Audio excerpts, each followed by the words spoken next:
If you're like me, you overthink a lot. You overthink about everything. This might be because of trauma, because of youth, because of cause and effect. Things happen, and you realize that when you overthink, there's a advantage to it, right? Much like all things, like evolution, basically. Um, it's how most people, in my opinion, like live their life or learn new things, or it's how many people are good at talking to people. For example, talking to girls, right? Where if you do it at a younger age, like through your youth and upbringing, you realize it's not that hard and they're just like you, et cetera, et cetera, et cetera. But if you're a type of person that doesn't talk to the opposite gender often, um, you start to there starts to become like a gap there where when you're older and now you kind of like I guess have to, right? It's harder for you to because you've never done it. Obviously, that doesn't mean that you can't. Obviously, if you start and you can still like learn lessons as before. It's not like it's an impossible thing to do, but getting over that hump might just be a little bit harder. Also, I think it's the same thing for habits, right? Where if you're a person that doesn't go to the gym, right? Later in life, when you're like, oh, I kind of want to go to the gym, I kind of want to build this muscle or whatever, it's gonna be harder for you to start that habit. But if you always did it, and then maybe you stop a little bit, it's gonna be much easier for you to like get back on it. It's like muscle memory, that type of thing. All these things I feel like are kind of related in some type of way. Um, all that to say, overthinking. Um, I've come up with a couple of like pros and cons for overthinking.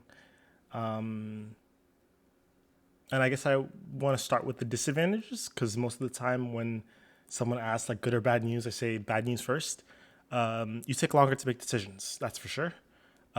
Decisions you're taking a long time to make might not have that much of an effect on the outcome. That's true. When you aren't prepared for an outcome after overthinking, it feels really bad. Um, I can say something about that. And then certain games are more annoying, even either because it's so much to overthink, but even if you do, you can still lose. Examples would be like Darkest Dungeon or Factorio, where you can overthink, you can plan out everything, but at the end of the day, you have to go in that dungeon and you could get a bad crit, you could get a bad roll, et cetera, et cetera, et cetera. And with Factorio, I feel like I've seen many people do this where they click the research tab and it's just like so long they're clicking one to the other, and like, oh my goodness, how am I ever going to do this? And they're looking at their factory and it's like one smelter going to the end. They're just like, I can't. That's how I was, where it's like I hadn't even upgraded my first like lab yet, and I was already trying to like make all these things super efficient, and then I'm like, wait, there's these other components that I have to rope it into, and I've kind of just messed myself over. And I just didn't play it until a little bit ago when I got back on it, and I tried not to overthink as much. But at the same time, overthinking has many advantages. You're confident about the decisions that you do make. You feel prepared. You're ready for anything. If what you prepared, what you prepared is noticed, it feels really good. And also, certain games are more fun. So Factorio, like right now, even though overthinking made it hard for me against Factorio. Now that I'm like bought into it, it's nice to overthink about like how I want these things to go and thinking about like the cause and effect and how things can affect what. And then RimWorld is kind of the same way where I think RimWorld, even though there's a little bit of like a darkest dungeon factor to it, where it's like, oh, your pawn could get like one tap shot, right, or this could happen. You have more control over the way it is. You can reload, save and reload. Yeah, and that's something you can't do in Darkest at all. So yeah, but if I go back to the disadvantages, right? When you aren't prepared for an outcome after overthinking, it feels really bad. I had that experience this summer where um, I thought I had prepared everything. I went like out of the country, and I had prepared batteries, flashlight, a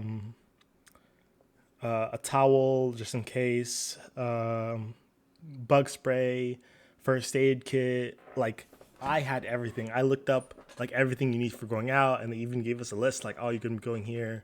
Here's the things of stuff that you should probably want to get. and I got all that stuff. And then obviously once someone got hurt and had the first aid kit, I'm like, oh, nice, cool. And then I fixed up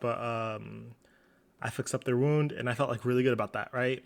But then the other thing is like I had the first aid kit, I didn't bring it with me, and I'm sitting there and I'm just like, oh my goodness, like I literally almost started panicking because I'm thinking to myself like, not panicking, that's probably a stretch, but just the feeling of I thought about this, and because I didn't bring this, now all that work is for naught, right?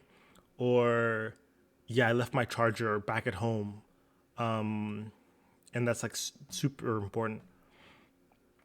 I'm gonna try to stop saying like as much because I'm listening to myself talking. I can hear myself saying it a lot. And try to stop saying too.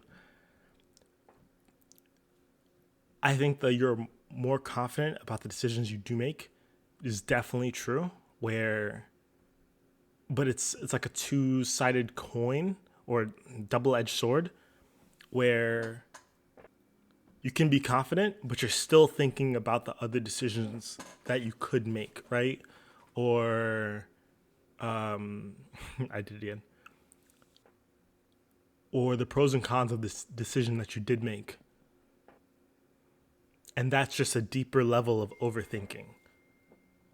And that's just a deeper level of overthinking. So throughout this whole thing, there are different levels where you could be at. You could be at all the way at the top level where it's like you overthink, you make a decision, then you overthink about no, you overthink about a decision, then you make a decision, then you overthink about the pros and cons of your decision that you've already made. Or you can be a little bit lower where you overthink about a decision, but then you pick it and then you're whatever.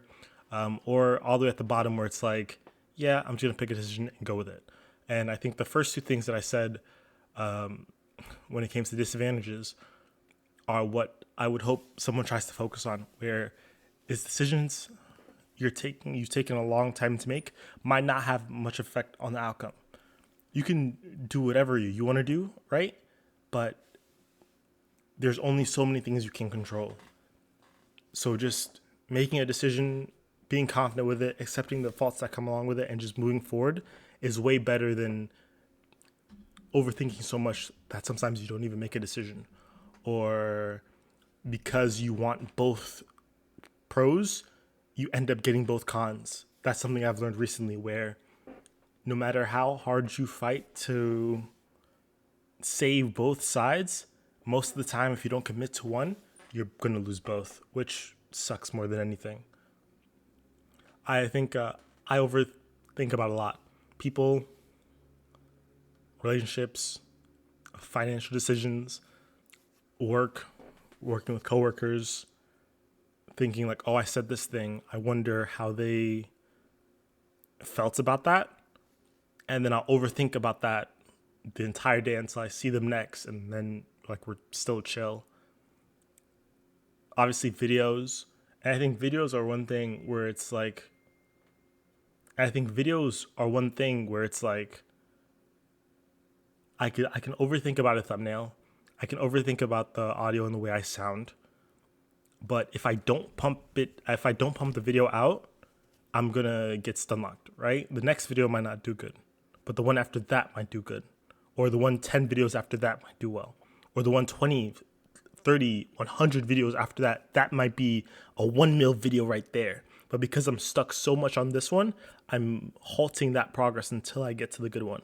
Or I'm halting the progress of me building up my skills, right? Because these might continue just to get like 10, 20 views, but I'm building some type of skill, even through talking. In the beginning, I was only just like doing it off the cuff. Now I write down a little bit of something that I want to talk about, give myself some type of roadmap, and then I go down that roadmap. And then since I edit these videos, I can make the video in a way where it's like, I know I'm going to edit it afterwards. So let me talk as if I know that, which makes it easier for me to edit afterwards. Because then I'm giving myself a little bit more time between the breaks so I can clip that, and et cetera, et cetera, et cetera. All things said, I'm always gonna have to repeat this in my videos. Everything I say is way easier said than done, but it is possible. You just have to put in effort and keep trying and understand that you're gonna fail sometimes. But I do agree it's way easier said than done. But I believe in you guys. I think you guys got it. You guys have the power.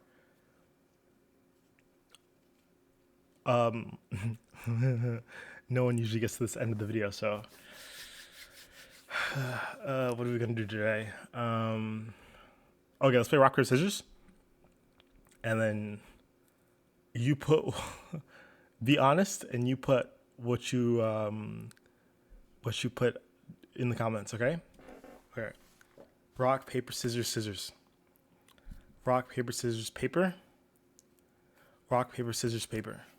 Okay, who won? Me or you? Okay. GG's. Stay safe. Don't die. It's Mars. LOL.